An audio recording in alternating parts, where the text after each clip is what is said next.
Hi, this is my first video on this channel, and I figured for my first video I should talk about a game I've been absolutely addicted to recently and love with all of my heart, Hollow Knight.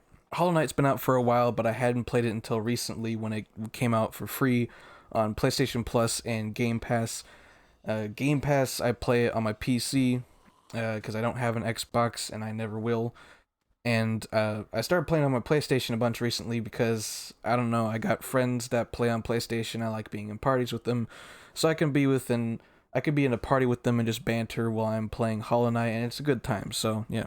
Anyways, I'm on there trying to get the platinum trophy, and I've been having a good time with it. The only thing is there are certain quests and certain things you're required to do within the game to get a platinum trophy that are just a downright pain in the ass. This one, for example, is the quest with the Grey Mourner. And what this quest requires you to do is basically take an item called the Delicate Flower from one side of the map to the other side of the map. And this doesn't sound that bad because you're like, oh, you can just use the stag stations or the tramways, or you can even just cut all that out. You could place a dream gate at the grave you're supposed to go to the Grey Mourner, get the flower, and then just immediately teleport straight there. Easy.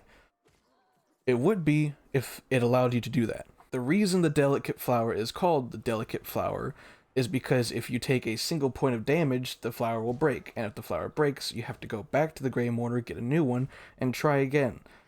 And on top of that, it will break if you use any form of fast traveling. This includes using stag stations, using the tramways, and using the dream gate. Doing any of those three things will cause the flower to break.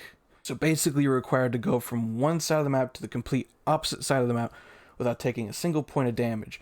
And no matter what route you take to get there, it is extremely risky and extremely easy to take any point of damage. You have to pay extremely close attention, be very focused, and be very careful during this entire thing. And those are not things that I'm good at in the slightest bit. I like rushing through areas. I don't give a shit about getting hit. I just like going through, killing enemies as fast as possible, and just booking it from one side to the other. That's how I've always played these kinds of games. But you can't do that for this quest. I have to completely go against my playstyle, play super cautious, and just butthole puckered, just slowly tiptoe from one side to the other, trying not to get hit by a single enemy. It was absolute hell, but eventually I was able to do it. And I was able to do it because I found out about what is, from what I can tell, the definitive best route to use for this quest. A lot of people seem to agree that this is the best way to go about. Things to understand when going through this quest is, first of all, you don't want to focus on getting from one end of the map to the other quickly. You don't want to go through the most direct route, because the most direct route is also the most risky route and is going to be the biggest pain in the ass. And you don't want to go through and try to do this quickly either, unless you're trying to speedrun. If you're trying to speedrun and you're a complete god, go for it. But if you're watching this, you're probably not a complete god and you're probably not trying to speedrun the game. Sorry to insult you like that, but you probably aren't if you're watching this. So basically, take it slow, be careful, and think about each individual step and think about everything that you're going to do before actually doing it.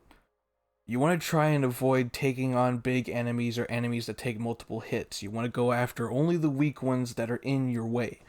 Any enemies that are not in your way, that are unnecessary to fight, don't fight them, just get past them safely and quickly. You don't want to linger around when you have one of those big dudes with the sword and shield around that do like 2 damage with each attack. Now, during most of this, you want to avoid using spells.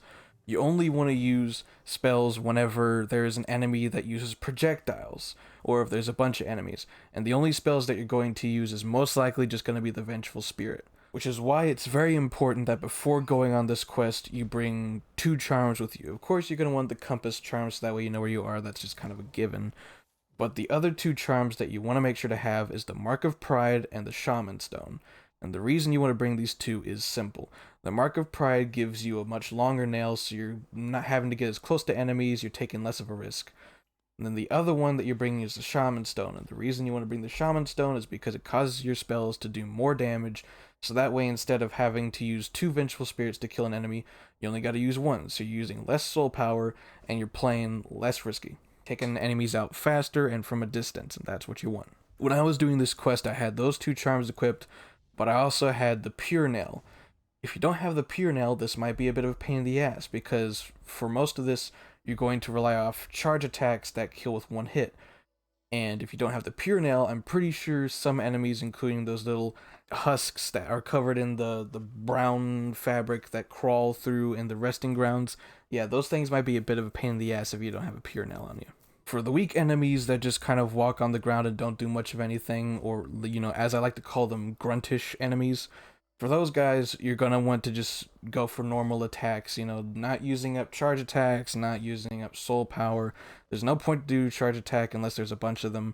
You just go at them, kill them like normal, but be careful, try to maintain a distance.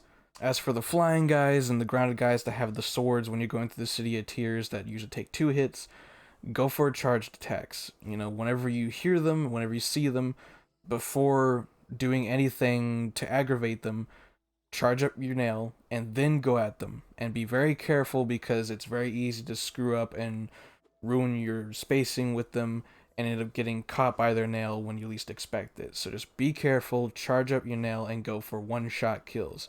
Try to kill every enemy that you have to kill with one shot. If you can't kill them with one shot, avoid them. Which again is why I'm saying to use the Shaman Stone, because if you don't bring the Shaman Stone, then some enemies will be impossible to kill with one shot. That's basically everything. Bring the Mark of Pride, bring the Shaman Stone, avoid enemies that you can't kill with one shot.